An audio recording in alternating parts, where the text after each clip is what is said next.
What? Why are you shaking your head? You're welcome.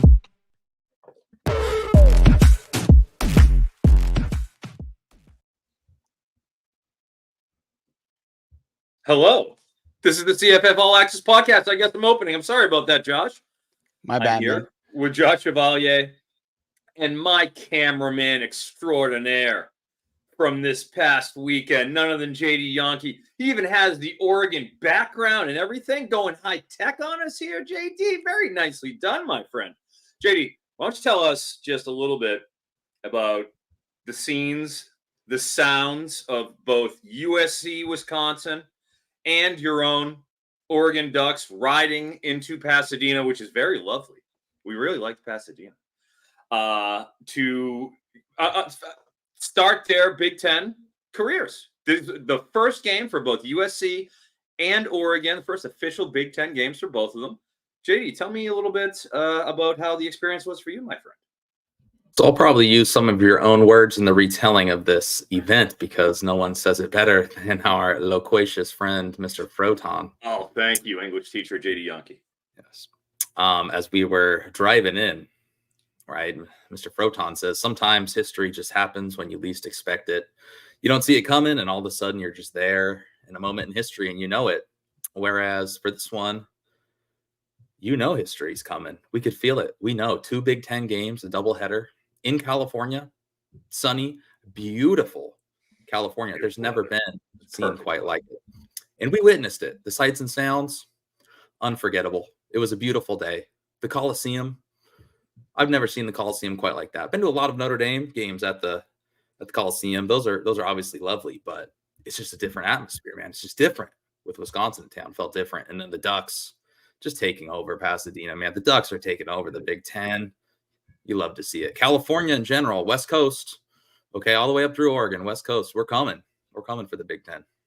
Yeah, we went from the bowels of LA in Inglewood/Compton, city of Compton, as a great man once sang, and then going over nestled into the the base of the San Gabriel Mountains in the background of the Rose Bowl in Pasadena. Just a momentous weekend. But that being said, here we are to break down all the sights and sounds. I got to watch all the games that JD and I missed. I sat there and pretty much dominoed them today, and I'm excited to go over some of our favorite waiver wire plays, of course. And Josh, why don't you tell us where you want to start? Yeah, well, a couple comments here.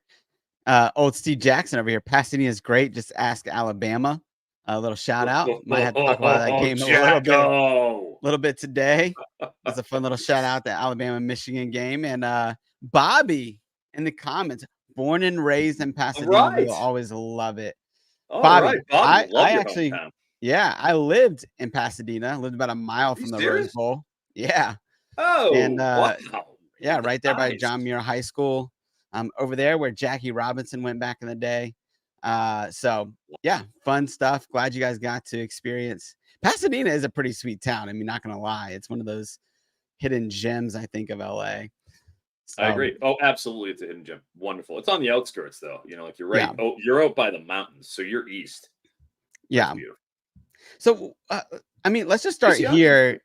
Yeah, and we can get into some other stuff after this. But what did Oregon look like up close? I mean, did they look like a dominant team, like a playoff team, or yeah, I didn't see much of the game. So catch me up on what you guys saw and what it was like to be that close to a team that seems like they're that dominant.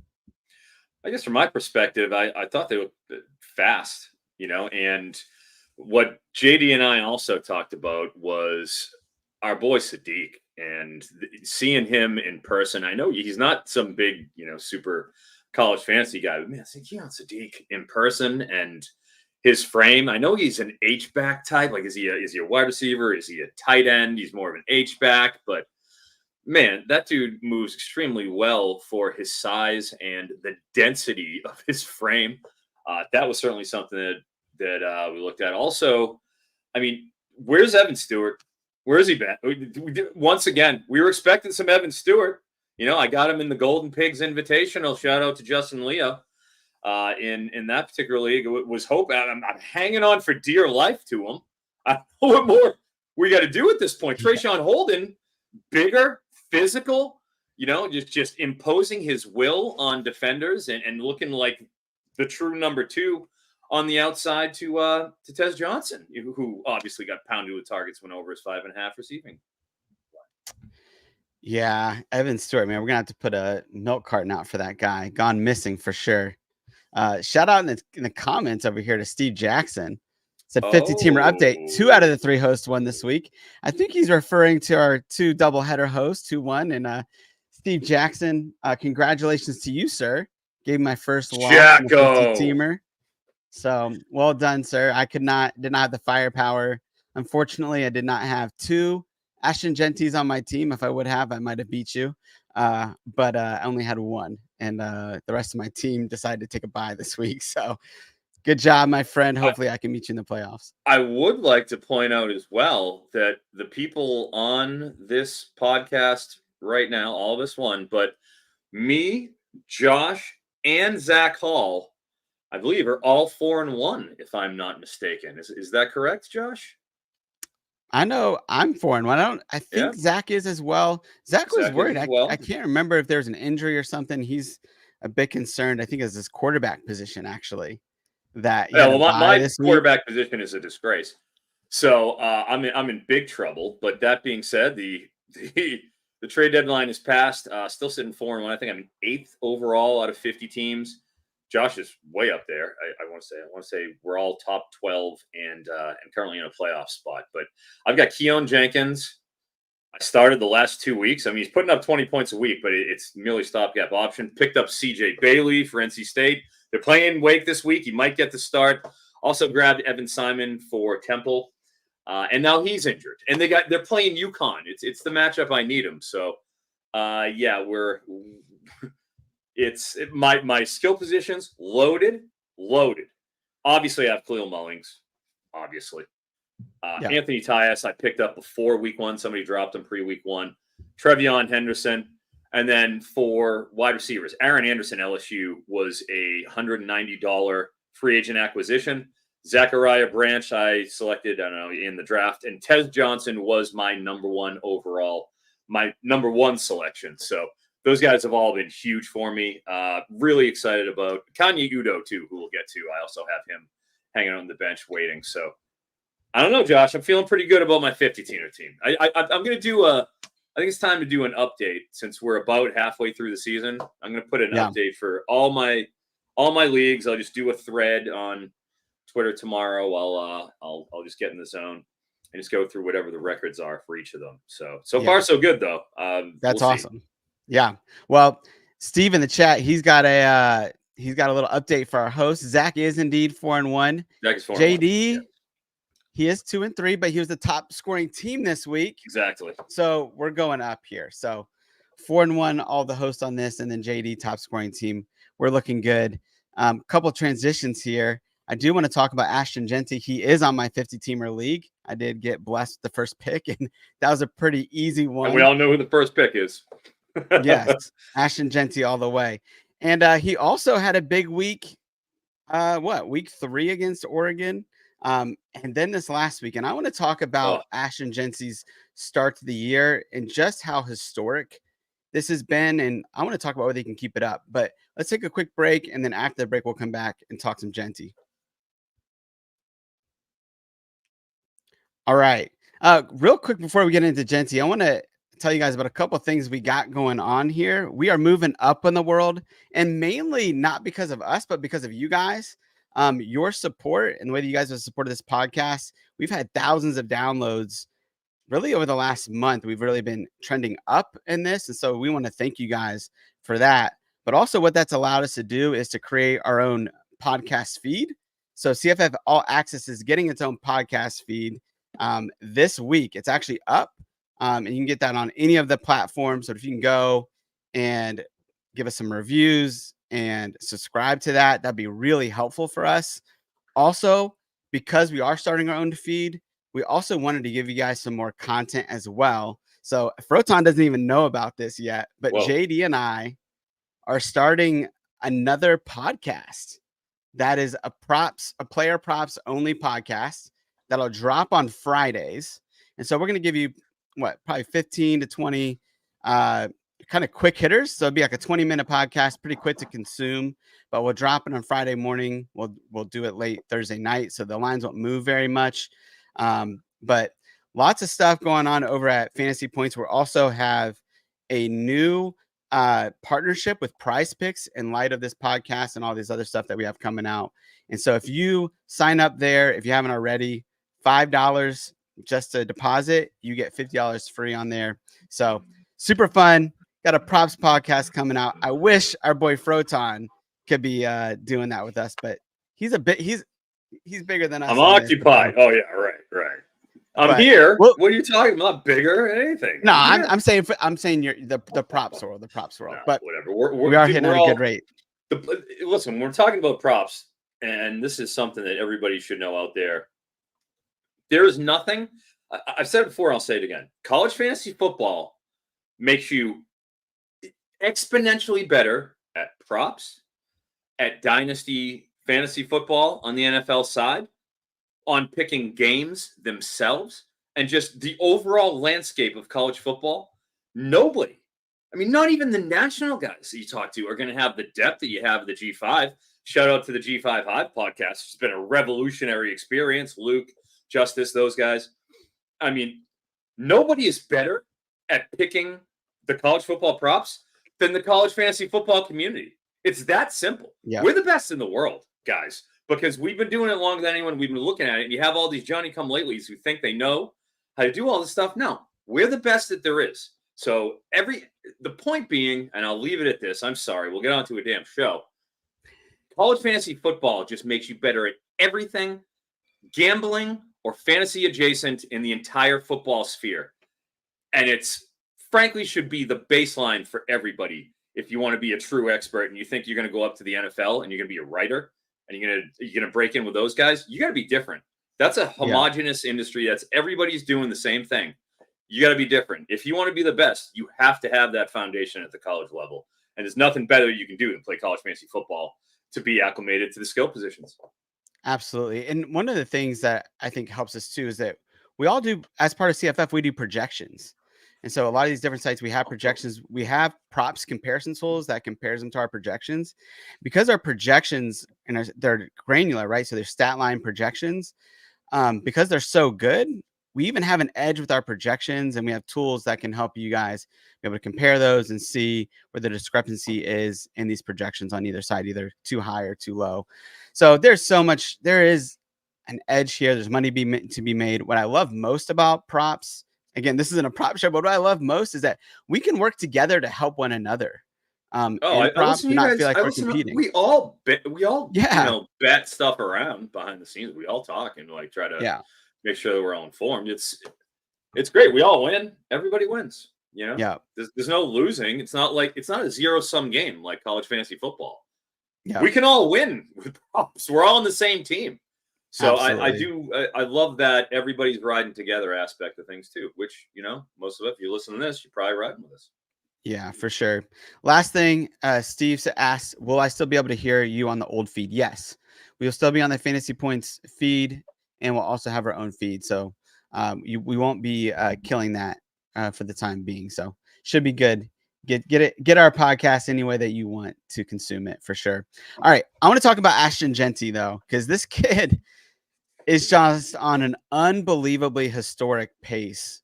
I want to give you guys some of his stats and then compare it to a couple all-timers. I think all-timers in the CFF space, and then get your thoughts on where is this thing going with Ashton Jeanty. So Ashton Jeanty is currently averaging 42.6 fantasy points per game. Last week, the dude dropped 51. He had 26 carries for 259 yards and 4 touchdowns. Now, I think what's most impressive on Jeanty on the year is that he's averaging 10 yards a carry, which is absolutely insane.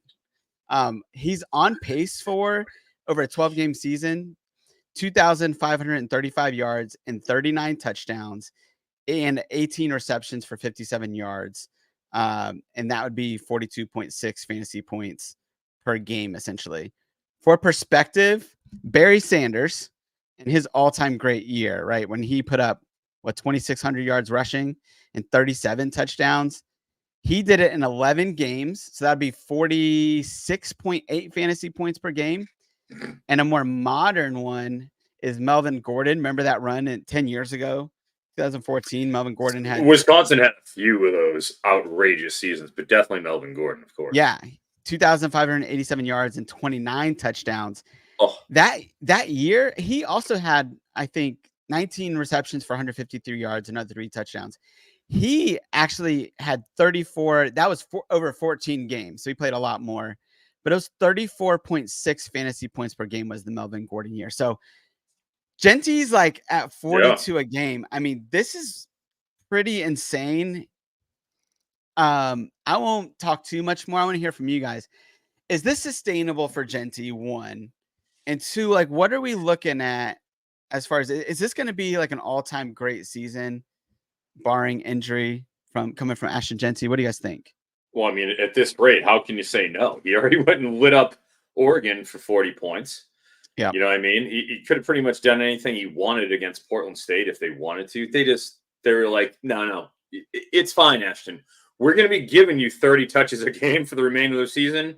Chill out with your 11 carries. So it's like, it could be even worse. That's the thing, is it's slanted.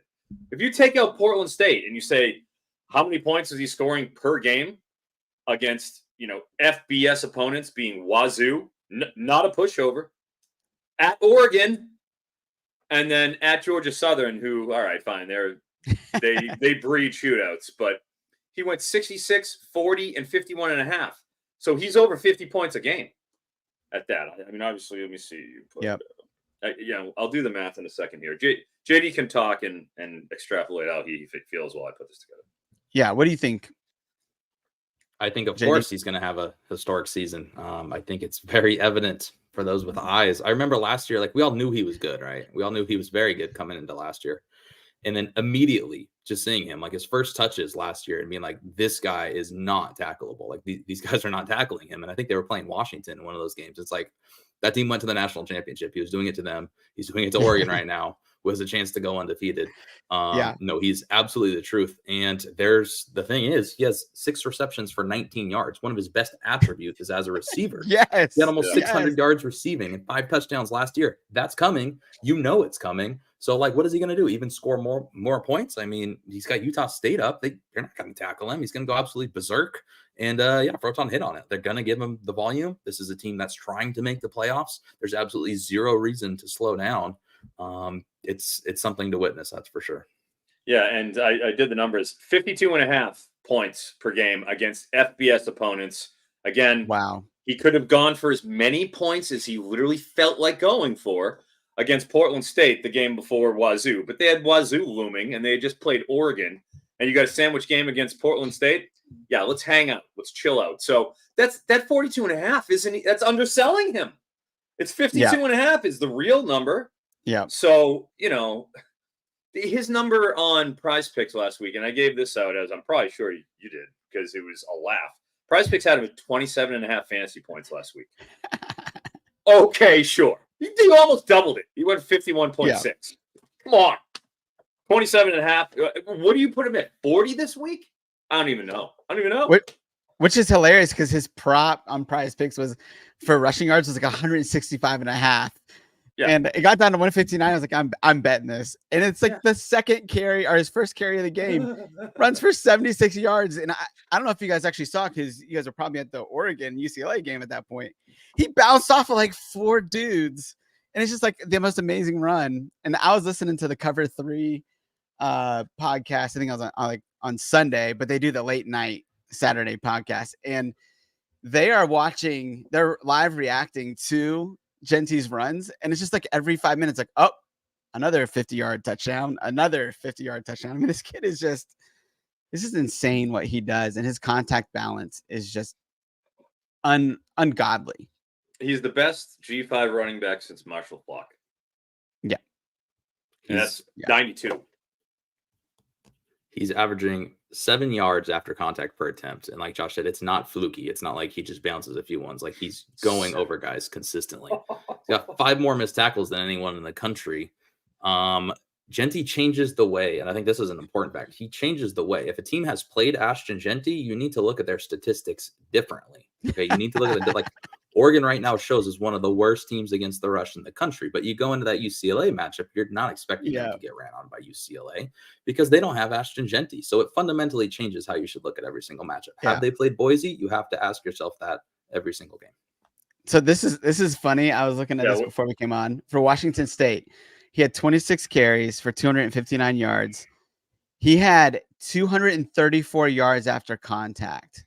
So basically, he got hit like after a yard of running, and then produced the rest of his yards after that. I mean, it's absolutely insane what this kid does. To JD's point, Oregon ranks 113th in EPA per rush. And 38th in rushing success rate. But that's because Ashton Genty was ripping runs off him left and right. So a successful run is just a successful run. That's a successful rate. It doesn't measure the magnitude. So they're only giving up a 37% success rate.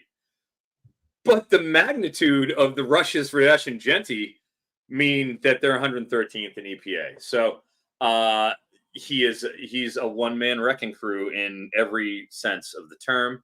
And no surprise, Boise State first in yards per successful rush in the country. They averaged 15.1 yards per successful rush. EPA per rush, number one in the country. And interestingly enough, we're talking about the yards after contact, but we're also not talking, maybe not enough credit's being given to the Boise State offensive line.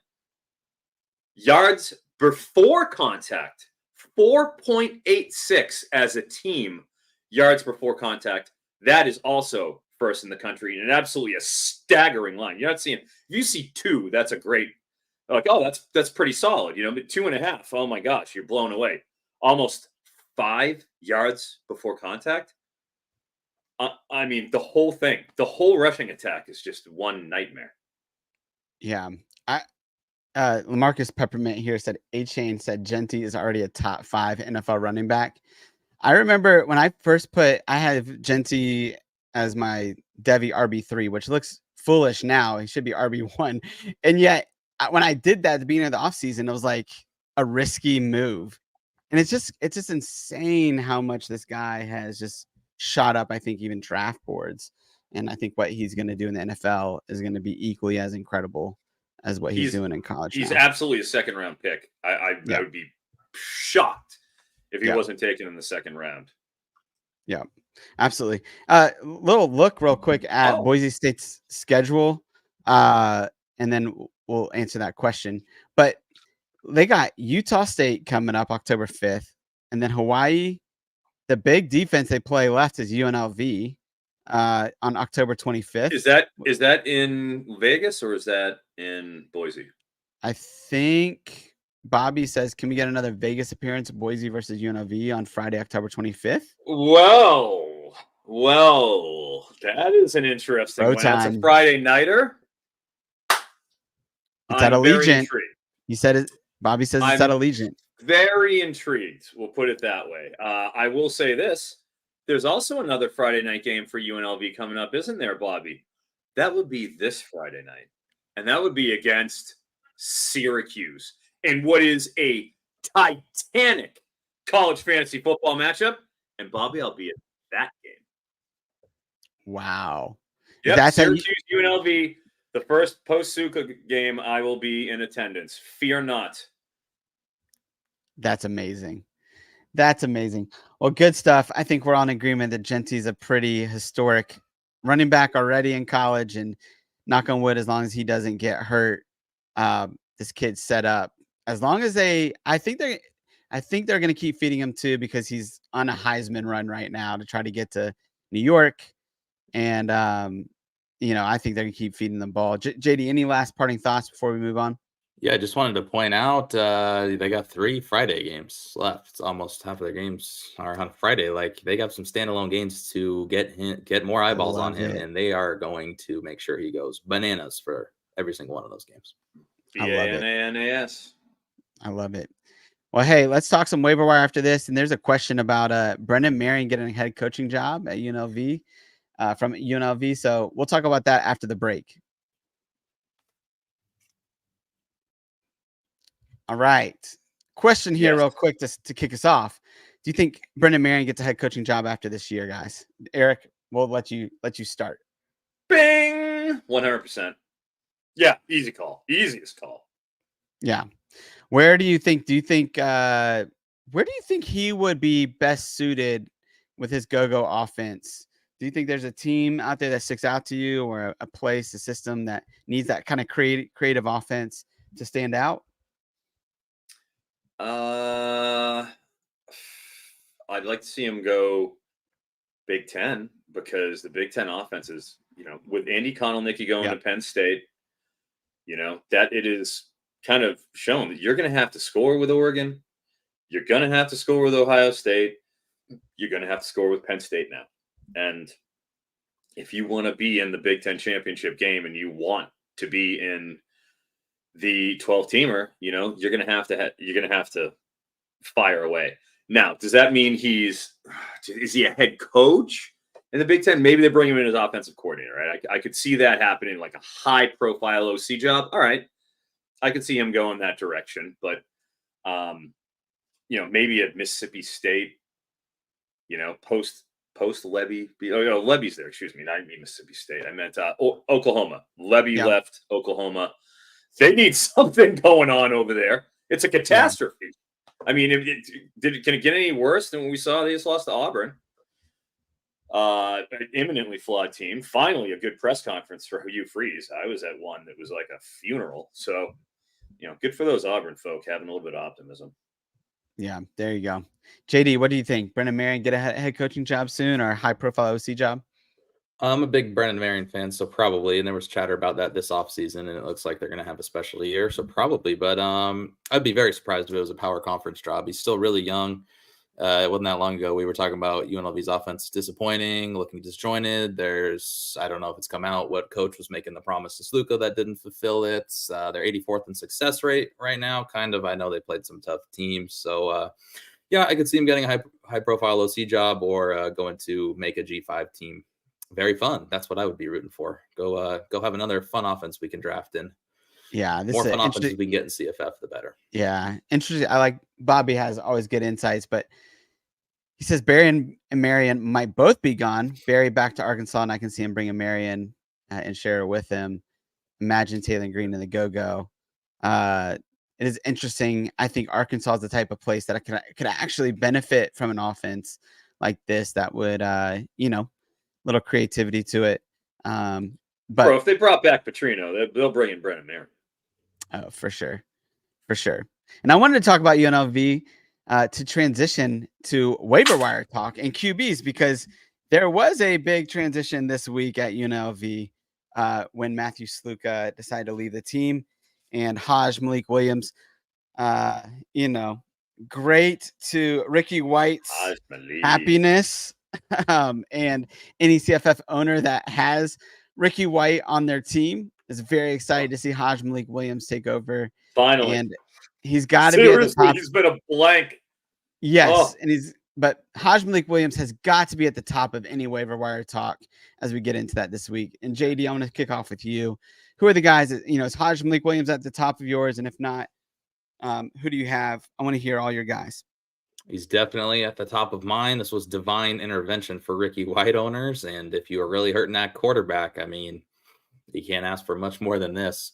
Alonzo Barnett. I know we keep talking about him. I just wanted to shout him out. This guy had 6 big-time throws. He's not just at top of the country. He's tied for the lead.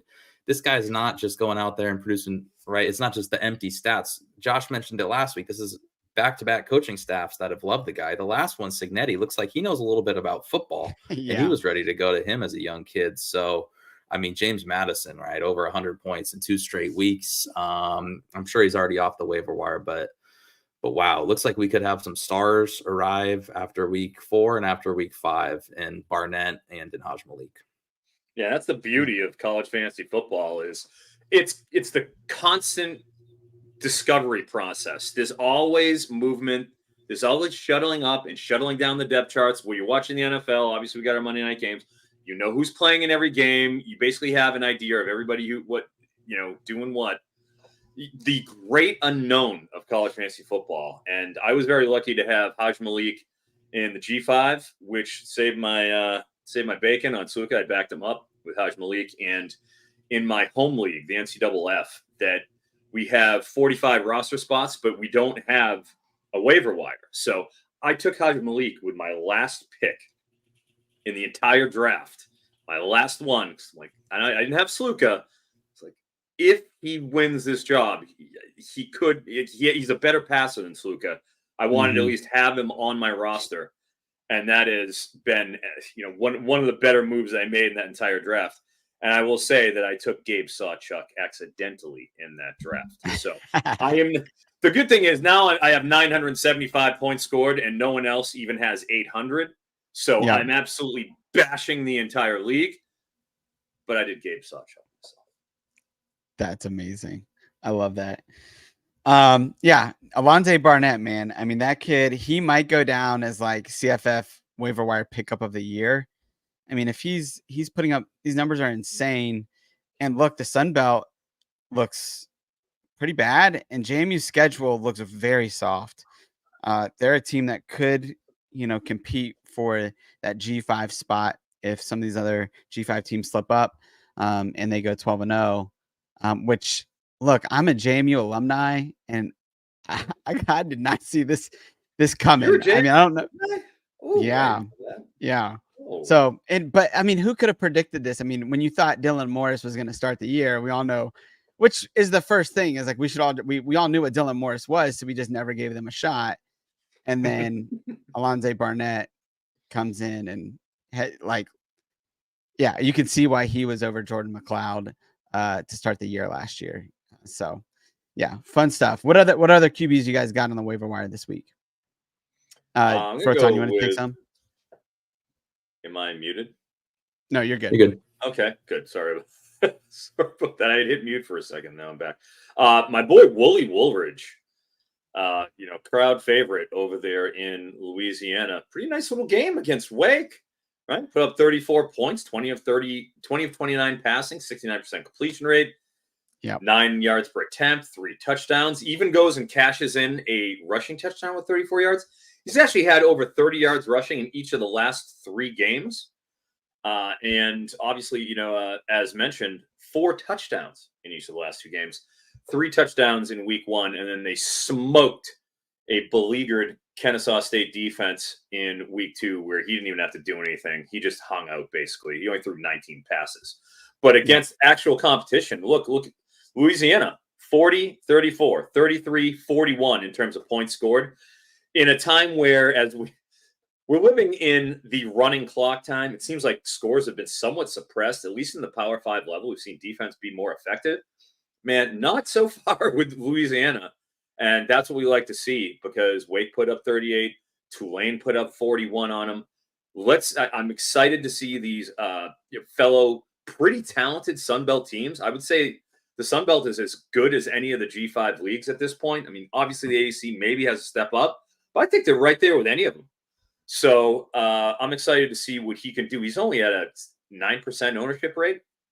So despite the fact a couple of 30-plus point weeks in a row, he's quite available.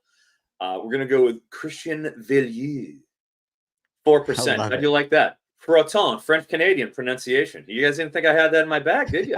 Think again. I'm proud to Froton always at the surprises. Over-deliver. I want to make sure I'm over-delivering, for the fans here with Christian Villiers. But Georgia State, not afraid to score points either. He's rested that job, and he's thrown 45 passes the last game, 41 passes the game before that, 38 against Chattanooga, led a 36-32 upset over Vandy. Are you kidding me? Mr. Villiers? The Penn State transfer had 4 touchdowns 2 weeks ago, 2 touchdowns this past week, but threw for 356. Look, if you're in a 6-point passing touchdown league, if you're in a league that prioritizes in any way the passing yardage, he isn't going to run for much, okay? But if you're in that sort of a passing-oriented structure, Villiers is only owned in 4% of leagues. You could do a lot worse than a speculative pickup of him. 4%, why not? And then Jake the Snake Retzlaff. You know what I like about Retzlaff? I had a great joke back in the day for my hockey league, right? So with hockey players, they all have ridiculous names. So whenever we take some guy, you try to give him a nickname. So Ryan Getzlaff, former captain for the Anaheim Ducks, longtime captain. I mean, he played till he was almost 40. My nickname for Getzlaff was Ryan. When Dane Cook takes the stage, he never gets laugh.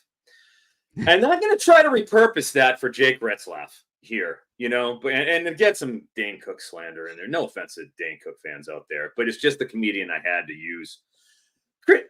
Retzlaff, surprisingly, leaving BYU undefeated. He's only 8% owned right now. And I mean, I get it. Look, I mean, temper expectations. He's had a sub 55% completion rate twice. All right. But against Baylor, a fairly decent secondary, put up 34, 38 against K-State. Remember that game. Wyoming, 34. I mean, they beat SMU. At what point is Kalani Sitake and BYU the real deal here? So 8% owned, Jake Retzlaff. There's nothing to laugh about with that kind of production of Jake Retzlaff. I love it. JD, what you got, man? Got any more? Yeah, I got a few I want to talk about. Proton hit on some I wanted to. First off, just shout out to Arch Manning, PFF's highest graded passer this week. Hopefully we get to see more of this guy. Danny O'Neal kind of back from the dead. So he looked awful to start the year, as San Diego State has, but he was PFF's third highest graded passer this week. Finally had a good game. And if he was indeed not healthy and took a week off and returned looking that good, shout out to him. Hopefully we keep seeing Danny O'Neal, because obviously a very exciting true freshman in that scheme with Sean Lewis. Other than that, Hunter Watson for Sam Houston State. If you haven't been paying attention to the Bearcats, I think they are beating and forcing you to, after they just won a shootout against Texas State. Yep. Winning a shootout against Texas State is not something a lot of teams can do. Hunter Watson's been super impressive. Great runner. He's crossed the century mark on the ground in 2 straight games and has 2 touchdowns on the ground in both of those. So that's 246 total and 4 rushing scores in 2 weeks. You have to pay attention to that. You have to pay attention to the fact that this offense is moving. This team is serious. And their offensive line returned absolutely everybody from a year ago. And I think it was kind of something that just kind of got overlooked. Like, the betting market loved this team and still does. I mean, they've been undervalued. They've been crushing it every week. And a lot of that's because they return a lot of production. They upgraded at quarterback and running back, and the line's way better. And they upgraded at the skill position. So that's a serious team I wanted to shout out. Other than that, Ben Woldridge, I'm really glad you shouted him out, Proton. 30 fantasy points in 3 of his last 4 games in 6-point leagues. Louisiana, to put some stats on how well they're moving the ball, 13th EPA per play, 18th in success rate. Big Ben is a guy who I've kind of had on my bench in dynasty leagues. He's a guy I've added. He's just intriguing from a fantasy perspective. He's got a pretty good arm, and he's really big, and he's athletic. If you got a good O-line in front of you and not a clear running back to hand the ball to, that's something I can pay attention to. O-line is kicking some serious butt. This team ranks 3rd in havoc allowed. That shows me that the offensive success is going to be sustainable in Sunbelt play, and they're going to continue to have some pretty good plays. So I think you can look at him as a borderline starter. Their worst offensive performance this season was when they put up 400 yards and 6.6 yards per play against a good Tulane defense. So I absolutely am buying Sam Houston State. I absolutely am buying Louisiana, and they have dual threat quarterbacks leading the way. Yeah. A couple at that. Did you guys mention Bryson Daly yet? I don't think I heard anybody. Bryson Daly, of course.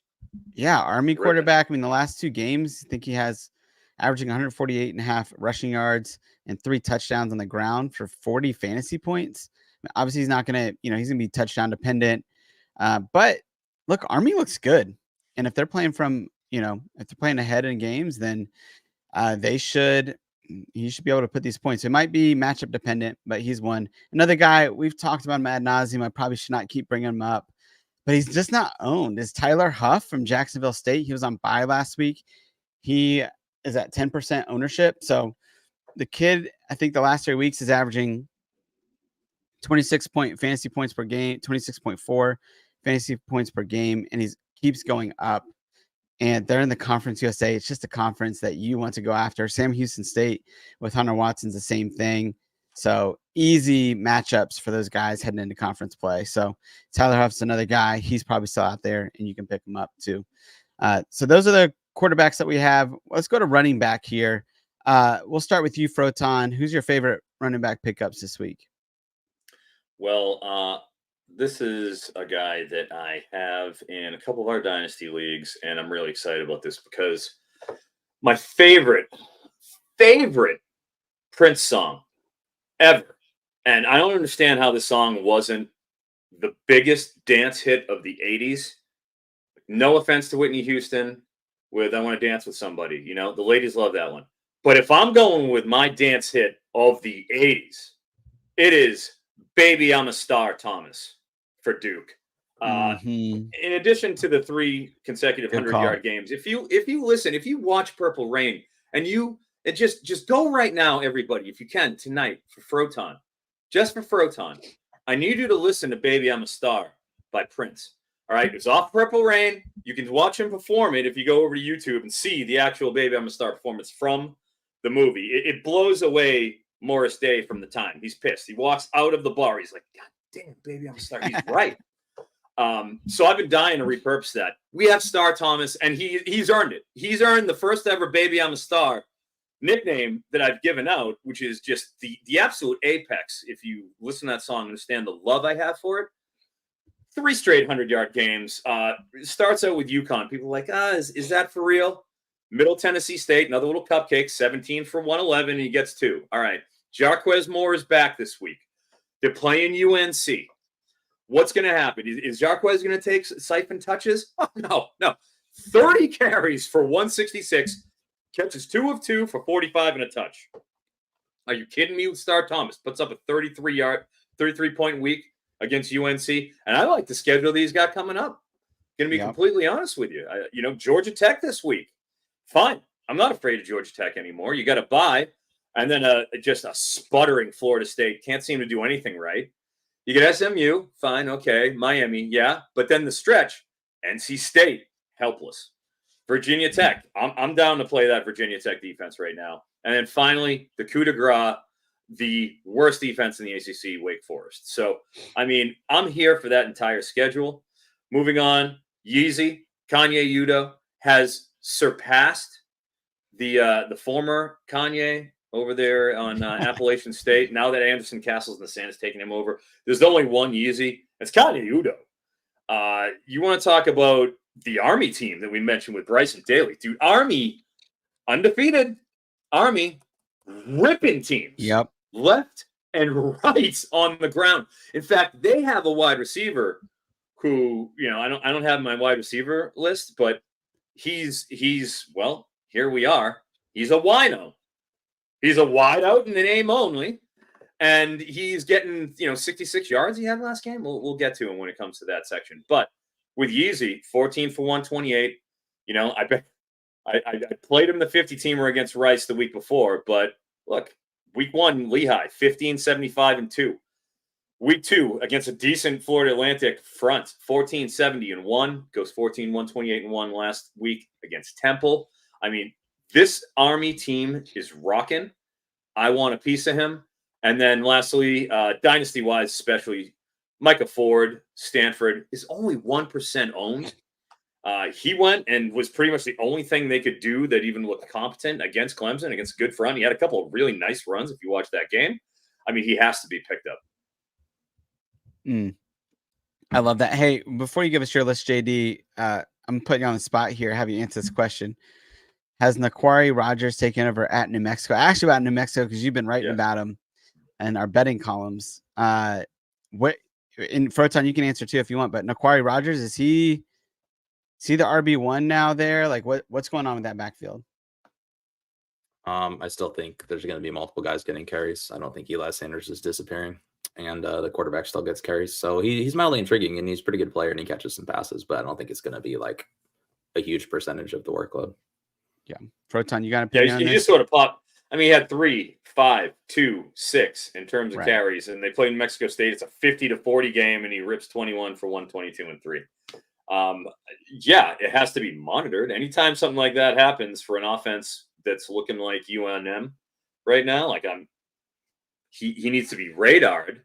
But it's hard to just expect magic week in, week out after that sort of a game script that he took advantage of.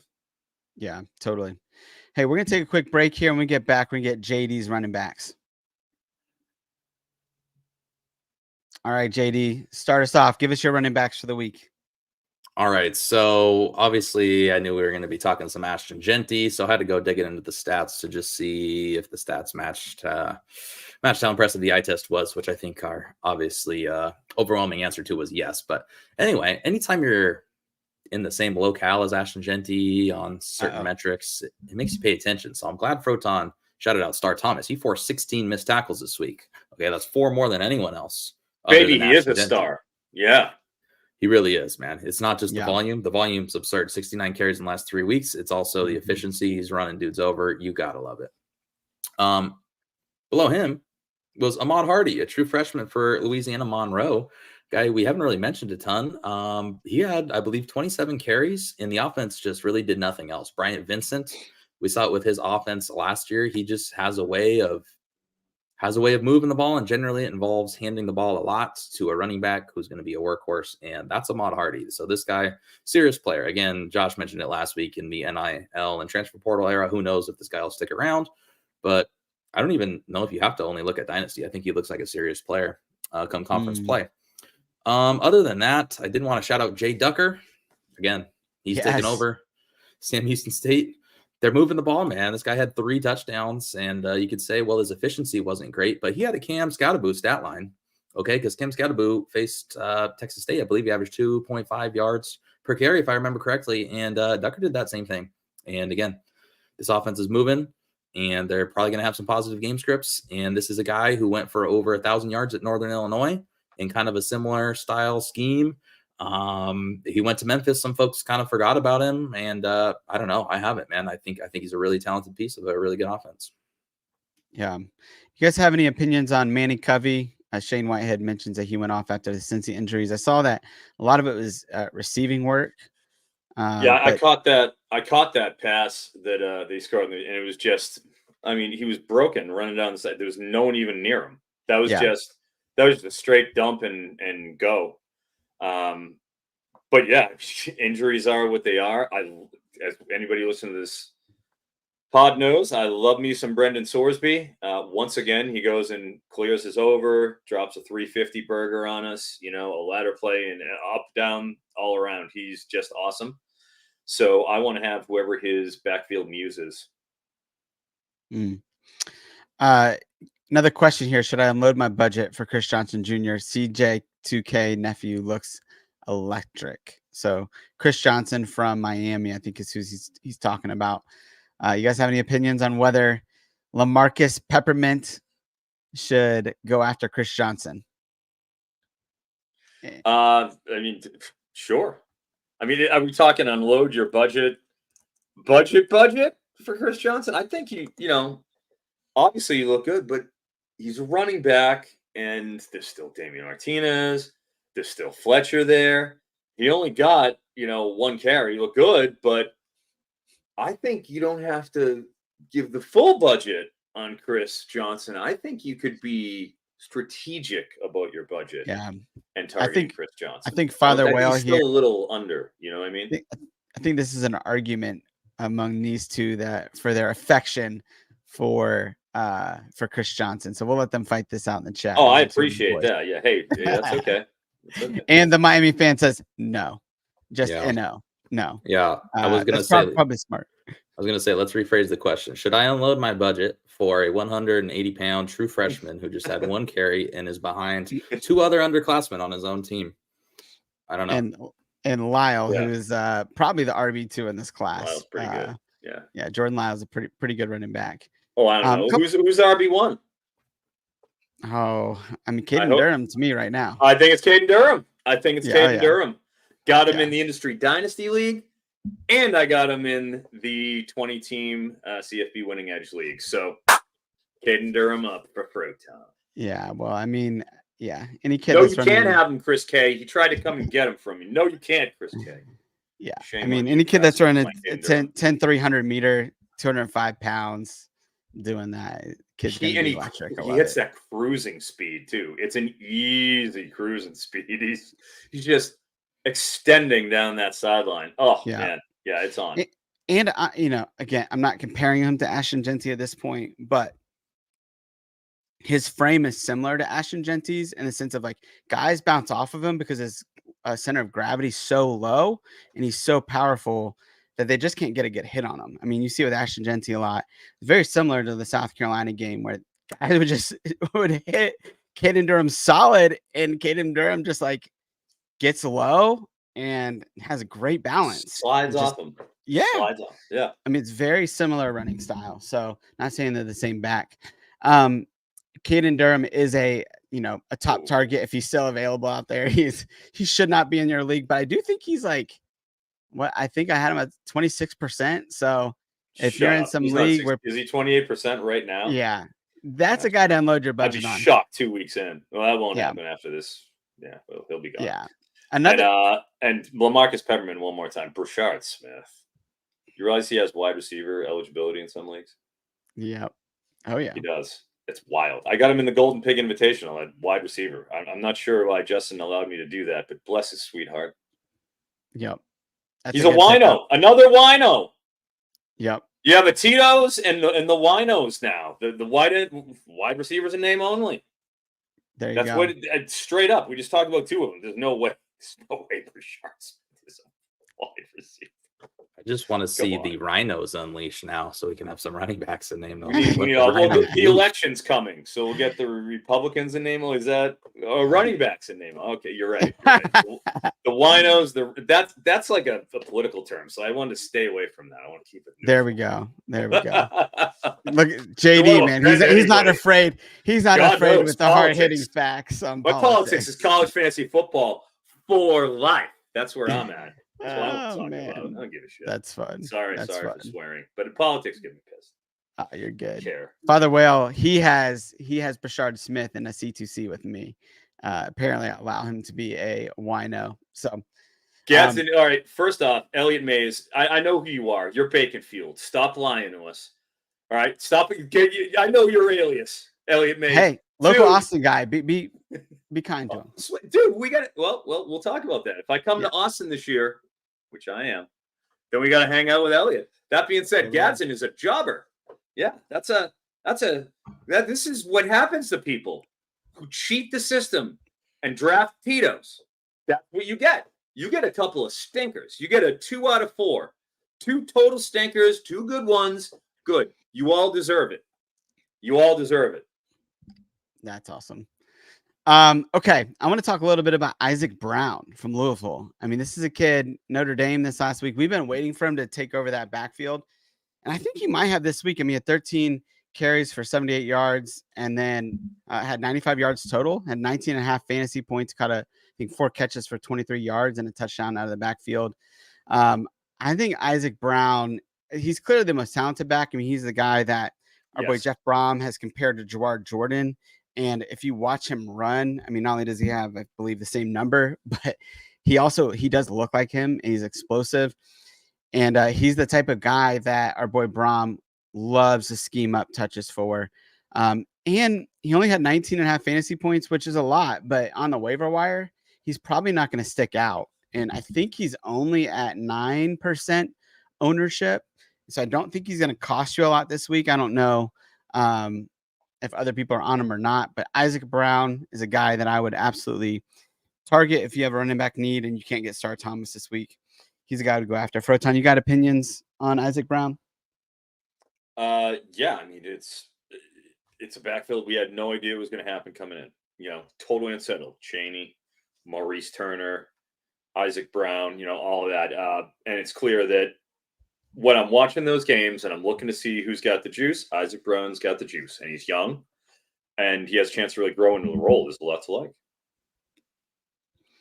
Yeah, I just want to say I'm the Isaac Brown guy. So I'm in 7 dynasty leagues. I own him in 4 of them. Josh has him in 2 of the other ones. So we're the Isaac Brown crew. Yeah, the backfield was wide open, and I knew he had the juice. And you hear the way they talk about him, he's electric. But the thing about these freshmen that you sometimes don't really know is when they're in a real game environment, like how are their instincts? How do they look? What do they look going through contact? And that was the thing in Notre Dame that, along with Brahms trust in him, which I think was the most important part, like him trusting him in that spot in a close game with the receiving work on the ground. But his instincts really impressed me. He couldn't impress me anymore. He made that great touchdown grab. So he's got good receiving instincts. It just is running. The way he was like not taking tackles in head on. He was finding his way to the arms, going through them. I mean, he's more than just a burner. So Isaac Brown is absolutely legit. Yeah, and he was the RB1 throughout that game from the beginning to the end. He was the guy. 17 touches for him.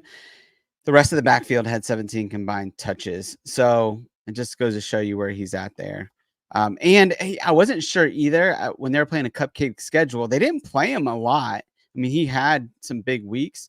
But as soon as they hit their best opponent, he starts playing. And then Colin Lacey obviously comes back this week too. Obviously they didn't win that game, but that offense I think is actually set up to look pretty good down the stretch, as long as a guy at quarterback named Tyler and our boy LaMarcus Pepperman wants to know, Froton, how do we pronounce his last name? First off, God, I'm glad somebody brought up Louisville, because my Saturday morning co-host Thor said Louisville like 5 times, and my ears were bleeding. I wanted to flip out and be like, dude, somebody's gonna hear this and be irate about your pronunciation. It's Louisville, obviously. I know that. So Marcus, nothing but respect, Marcus. Thank you very much. I appreciate that. And Shuck, it's like shucking corn. Tyler Shuck is what I'm led to believe. No, it 100% is. People have been mispronouncing it for like 3 years. He's been starting for like 6 years, and people still don't know how to say his name. It's it's Shuck. Like this has been Shuck for a long time. Yeah, I was like, are they pronouncing it differently all of a sudden? I didn't know. Like, did he change his gimmick, like in wrestling, like the Nasty Boys? Like Brian Knobs is his biggest fan right here. I don't know, but yeah, it is Shuck, as in corn, as in jive. Froton, we have French Canadian references. Oh, we have corn references. Today. The diversity I was out last week, and my man so Froton is absolutely incredible. I love it. Hey, one more running back. Get through our guys here. We're one more running back here. A lot of tomfoolery. Yeah, we talked about Louisiana earlier, and Elijah Davis. If they ever give him the full load there, that kid is freaking amazing. I mean, his yards per carry are absolutely incredible. Advanced metrics love him. He just needs the carries. So Elijah Davis, he's the one to put. He's in kind of the best of the rest category. Put him on your radar. And CJ Campbell from FAU. We've kind of talked about Zuberi Mobley. CJ Campbell's been right there, averaging about 21 fantasy points per game for the last couple of weeks. So somebody to monitor as well. I wouldn't necessarily go pick those guys up, but deep bench, they might be worth stashing. Let's move on to wide receivers. There's some good ones to talk about this week. So we'll probably close the episode out. We'll do wide receivers and tight ends together. We got about maybe 10, 15 minutes left in this episode. So JD, why don't you start off this time? Give us your top wide receivers this week. So we have to start with the star of the Big Ten road trip. Proton knows who I'm talking about. Jacoby Lane. I mean, I don't know what he looked like on TV, but in person, and Proton said exactly what I'm thinking. Like, you can just kind of feel when they need to go somewhere, it's Jacoby. And if that ball's going up, he's coming down with it. He absolutely is outclassing.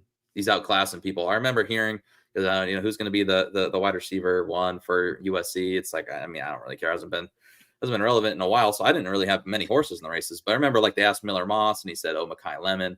And then the beat writers were like, really? He said Mekhi Lemon? Why did he say that? And they're like, he's probably just trying to keep Jacoby the best kept secret that should not be a secret. And just the way hearing that, seeing him be trusted, seeing Moss go to him repeatedly in the red zone, Jacoby Lane is an absolute monster. So we have to go with Jacoby Lane. Other than that, I got some deep cuts, so I probably won't step on anyone's toes, but I'm going to run through some deep cuts here.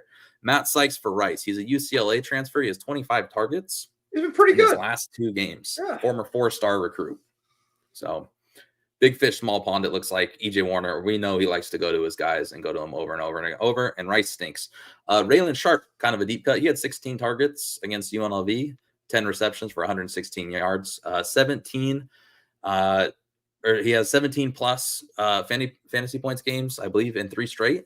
They've been going to him, and I know in the slot because last year was right. They have Eric Brooks and they had Jalen Gill. And this year, it's like, well, they're probably going to do the same thing with these two FCS transfers. Chadon James from, I believe it was Idaho State. And then you have Raylan Sharp from Missouri State. But Sharp has just kind of clearly taken that over. He's kind of been the alpha. He now leads the team in targets. I know they divvy up targets there at Fresno. It's really annoying to try to tell who's going to pop off. But for sure, Raylan Sharp needs to be on your radar after that performance. And I do think he fits the skill set. Like the slot we've seen has kind of been where Mikey Keene really likes going to over and over. Other than that, Jacoby Jones, I believe it's Jacoby Keeney Jones, but on Fantrax, he's Jacoby, or is it James? I don't know. James Jones. For UMass, he has 20 fantasy points in 3 of his last 4 games. So UMass is 22nd in passing explosiveness. You say, how can this be possible? They don't really throw the ball. You know why? It's all because of this fella right here. He's got a 17.2 average depth of target. He's beating teams repeatedly. He's clearly their guy. He has more than double the yardage of anyone else on that team. He's the only player with multiple receiving TDs. He looks like a target hog going forward. And then 2 more D cuts before I'm out of here. They're both for Florida International. We know this scheme, right? Froton keeps mentioning Jenkins as the quarterback. It's underrated. You can fill a lineup with it. They got 2 guys. It looks like their main guy, Eric Rivers, the NC State transfer. He has 15 fantasy points in 3 straight games, 20 targets in his last 2 games. Looks like the probable wide receiver 1, but you're also getting some solid volume with Dean Patterson, a guy who's just not owned anywhere, and he's had 7 or more targets in 4 of his last 5 games. So these are some guys who are free out there, who an offense that's moving the ball and are going to be in some fantasy-friendly environments. Yeah, that's good. Proton, what you got? Well, let's start with Clemson, man. Freshman receiver, 24% owned, but he just, he's going from dynasty asset to redraft. The way Clemson's scoring points, 40 against Stanford, 59 against East State, 66 against Appy. It's like, all right, well, I guess they're back. And if they are, well, Bryant Wesco, TJ Moore, 5-star. Bryant Wesco, went and the speed is palpable. You saw him take the top off of the spring game, but against Appy, 3 out of 3, 130 and a touch. And then this last week, got 7 targets. He only caught 2 of them. But they went for 104 yards and a touchdown, and he showed off his speed to where he's going to grow into that role. Yeah. And at a 24% ownership rate, I don't know, that's 75% of the leagues out there. I'm willing to bet if you're in a league that has an extended roster, you could find a place for Bryant Wesco. Another freshman, and this is more of kind of a dynasty, more of a look, but this guy only 6% owned and a freshman, and it looks like he has a pretty good rapport with Dylan Raiola, Ja'Cory Barney, and he's not doing it deep, but he's getting consistent targets. 6 for 6 for 29 yards, but he's getting carries, 2 carries, 28 yards, right? Northern Iowa does the same thing. Last week against Purdue, 2 out of 3 catches for 28 yards, but 4 carries, 66 yards, and a touchdown. Against Northern Iowa, a carry, 10 yards, and a touchdown. He's being used in multiple facets of the game. We're seeing at Nebraska coming up. He's a true freshman. I think it's certainly possible you see Ja'Cory Barney continue to get better and better as the season goes on. Maybe next year hits, and he's a guy who is maybe a top 50-ish type receiver, depending on how effective that Cornhusker offense is. So, kind of a speculation pick, but I like him. I also have Raylan Sharp on my list as Jason does, and I'll hold off until the tight ends. Let Josh go. Yeah, for me, at the top of my list is Jaden Williams from Texas State. He's a kid that over the last couple of weeks has 18 targets, 14 receptions, 208 yards, and 2 touchdowns, 23.4 fantasy points per game over that stretch. So, and he's really taken over as the top outside wide receiver there. Obviously, you have Joey Hober or Abear in the slot, but on the outside, we thought it was going to be Cole Wilson. It appears that it's actually Jaden Williams. And this going into conference play is an offense that you want to target. They're going to put up points. They're going to shoot out this last week with Sam Houston State, which could be a good offense, but they're also like, there's gonna be a lot of teams that are gonna put up points against Texas State. So lots of shootouts. Jaden Williams is a guy that you want to piece this offense as the wide receiver 2, potentially in wide receiver 1 some weeks. And then Skylar Bell from UConn. He's a guy that's put up some former good points. Wisconsin. Yeah. Yep. we've talked about him before. I mean, look, this kid has like 21 catches for 500 yards on the year, which is just insane. So he's a deep threat. And then I think that's pretty much all I got. Jackson Meeks is one to monitor after he just had a ton of targets this last week. Yeah, I don't really targets. know what that was. I need to see more just to see what's going on. Same thing with Josh Cameron, Shane White. Shane mentioned him in the chat. I got to see more of that. And if, what's going on there before. Josh Cameron has just been such a jag throughout his career there at Baylor that I just can't get on that train right now. Tight ends though, Froton, why don't you give us, if you have any tight ends that you have for us to target? Yeah, if Dorian Fleming is considered a tight end in your league, congratulations. He's 14% owned. Go and pick him up now. Sometimes he, I believe he is kind of a little bit of both. 2 catches, 58 yards and a touch, 6 for 49, 4 for 28, 4 for 68 and a touch. I mean, that's an easy pickup. Dorian Fleming for Georgia State. Go get him. Matt Lauder, Boise State. Honestly, I can't believe he's 6% owned. He went and dominated last week against Portland State. He got 7 catches out of 9 targets for 91 yards and a touch. It's like, all right, well, it's Portland State. They threw the ball more against Portland State because they didn't want to use Genty too much. So that was where they kind of, were exploring a little bit. Clearly, they saw Lauder and liked him because he got 4 targets, caught all of them for 96 yards and 2 touchdowns against Wazoo. It's becoming clear that if this Boise State team, wants to score, they're putting up 40 plus a game. They're doing it. Is Genty going to do a lot? Yeah, sure. But they're scoring 40 plus a game at a 6% ownership rate. If you need a tight end, could do a lot worse. Yep. JD, got anything to add? Not a lot interesting, but if you need a deep cut, this fella on Akron named Jake Newell has 16 targets in his last 2 games, and he's an Arizona State transfer. So always looking for those transfer downs that maybe kind of didn't really notice in the offseason or didn't stand out. And if you're earning a solid target share and you're a transfer down, shows me you might be big fish, small pond. Yeah. One last one for me is Taylor Thompson from JMU. He had a big week this week. Played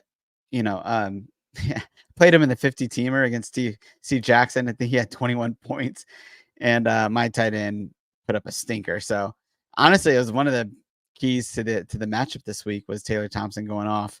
Don't know if he'll do that on a week in, week out basis, but anytime that a tight end puts up back-to-back weeks where they're, I think he had like 10 points against North Carolina and then 21 this last week. This offense is the first offense in several years to put up 63 points or more in back-to-back weeks.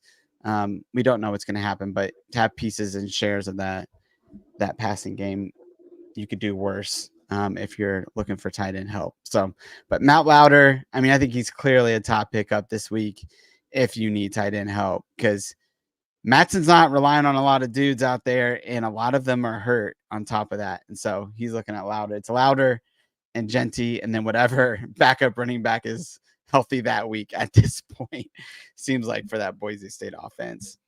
So, well, there we go. I think we covered the waiver wire pretty well this week. A little tomfoolery too, a little bit of tangents, got to the questions, but I think we got around to it. Yeah, for sure. One last question here. We'll end after this question, but Keon Burnett, anybody enticed by our boy from Arizona? I just watched that game against Utah with Arizona. I mean, they were clicking in the early going, but man, it's nice to see how they ran the ball against Utah. My gosh, Riscano and I always thought it was Riscano, and it's Riscano. Mm-hmm. And Quali Conley, both of them, were able to rip some pretty big runs that you just didn't see happen against Utah very often. So, nothing but good things. And then obviously Keon Burnett had a huge touchdown catch, downfield too. Always had talent. You heard so much about him last year, but there was McLaughlin there. Yeah. Keon Burnett could certainly pop heading into conference play. Yeah, absolutely. Yeah, it's good to see. I know we're not talking about tight ends right now, but Riscano, to see him actually hit after he, being promising early in it, thought he was going to be really good early in his career and just couldn't get on the field at Ole Miss. It's good to see him, there and doing well. Okay, one last question here. Sell high on Hunter, or can he keep up without breaking down? Is it time to sell on Travis, or are we riding him out for the rest of the season? He made 8.5 games last year. I think he got hurt in game 9 last season.